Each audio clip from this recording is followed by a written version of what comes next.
Happy Frugal Friday, K-Squad. I cannot wait to share the 8 greatest personal finance lessons that have changed my frugal life.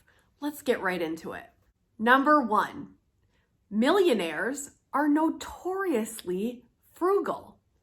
When I read this book, The Millionaire Next Door, I was very captivated by many of the findings in this book. It stems from years of research, including interviews with over 500 millionaires.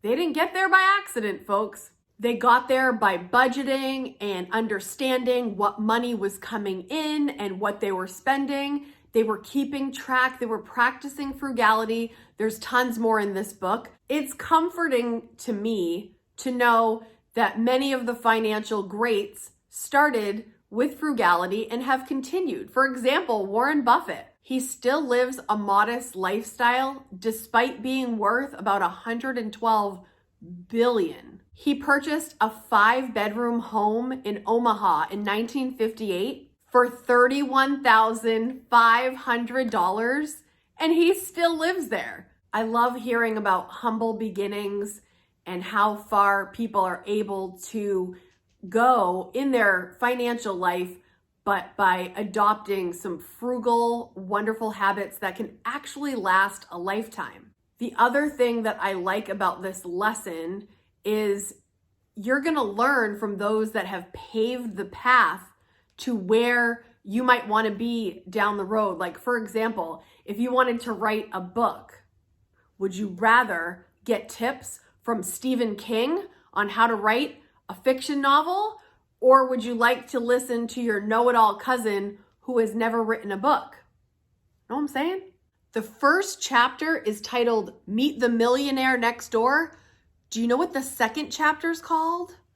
Frugal, frugal, frugal. We're on the right path, K-Squad. Keep going. Number 2, they say money can't buy happiness, but I do believe that money can buy freedom. Since my years on this channel talking about frugal living, budgeting, and saving money, I have come to know the value of frugal living because of what it ends up affording me in the long run on the daily. If I hadn't adopted a frugal lifestyle, I'm not quite sure what would have happened financially for me. Money can buy you the freedom of choice. Money can buy you the freedom of not being as stressed, particularly because of the 2 tools and the 2 funds that I have built up. Number 1, the budget buffer. If you're not familiar with my term, the budget buffer, your budget buffer is 1 month of expenses sitting in your checking at all times to catch any error, to deal with unexpected expenses. It has been a game changer for me, always knowing I've got a little stash of cash should anything arise. Now, my budget buffer is different from my emergency fund. My emergency fund is 3 to 6 months of expenses that I don't touch unless a true emergency happens, job loss, extreme medical bills, etc. Having these 2 funds in place has really helped my peace of mind and helped with in case it happens, because stuff happens, you know? And when you have a budget buffer to catch you and you've got your emergency fund for the big stuff, you can sleep at night a little bit better knowing that you're covered.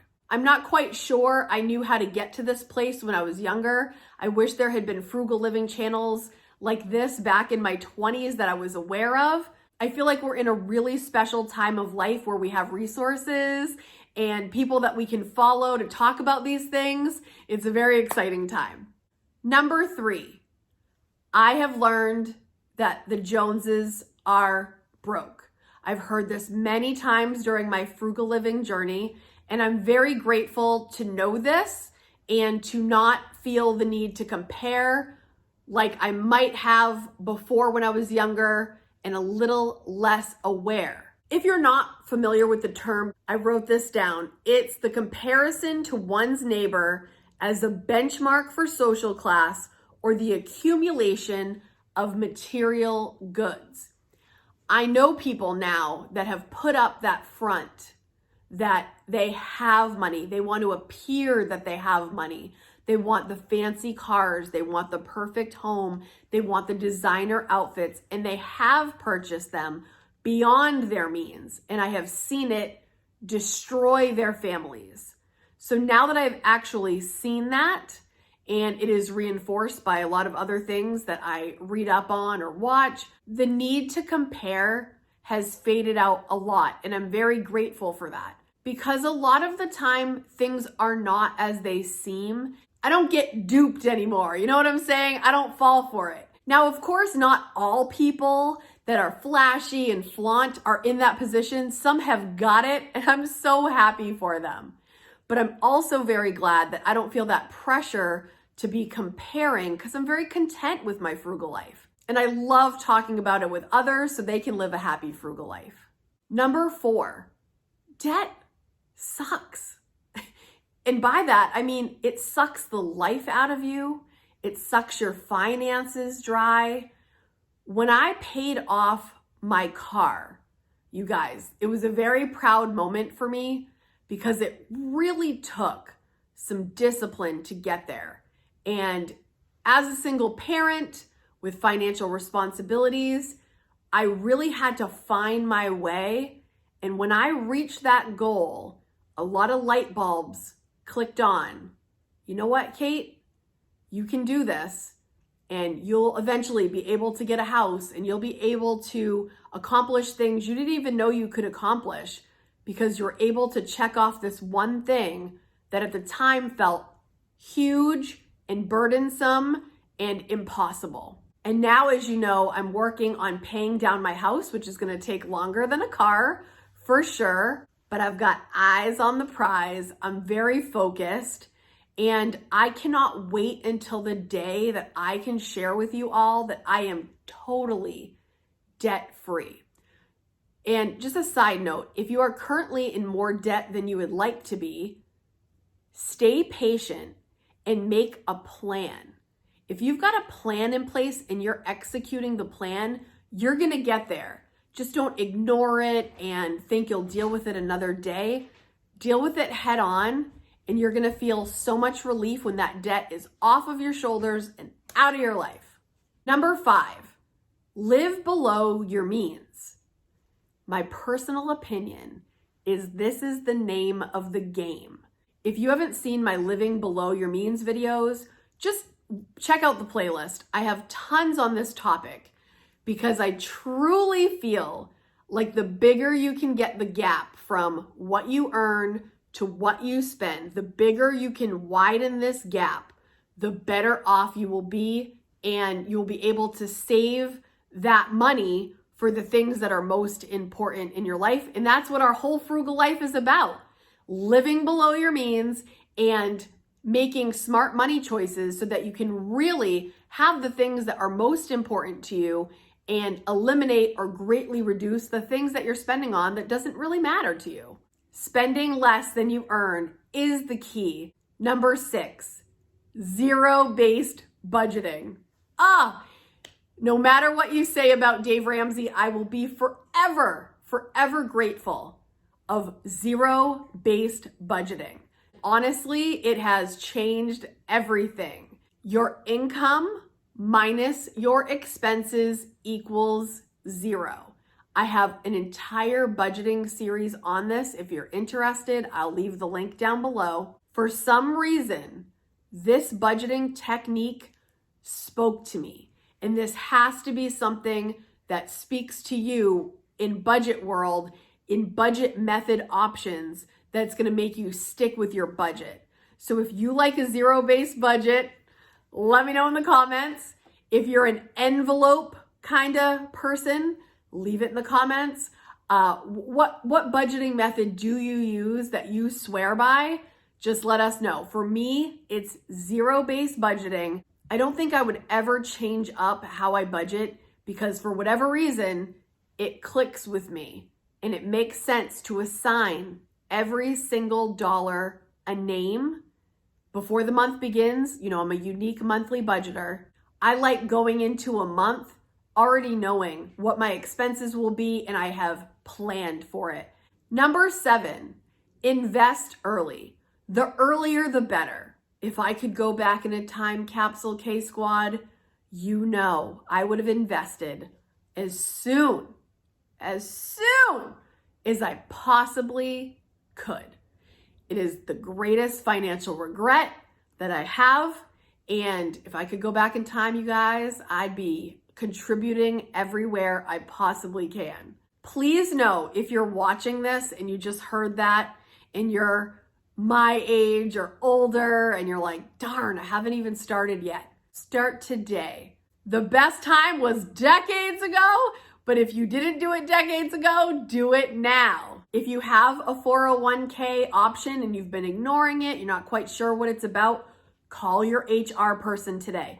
If you don't have any kind of option with that through work, look into the Roth IRA. That's what I personally do through Fidelity or anywhere that you feel most comfortable. Check it out.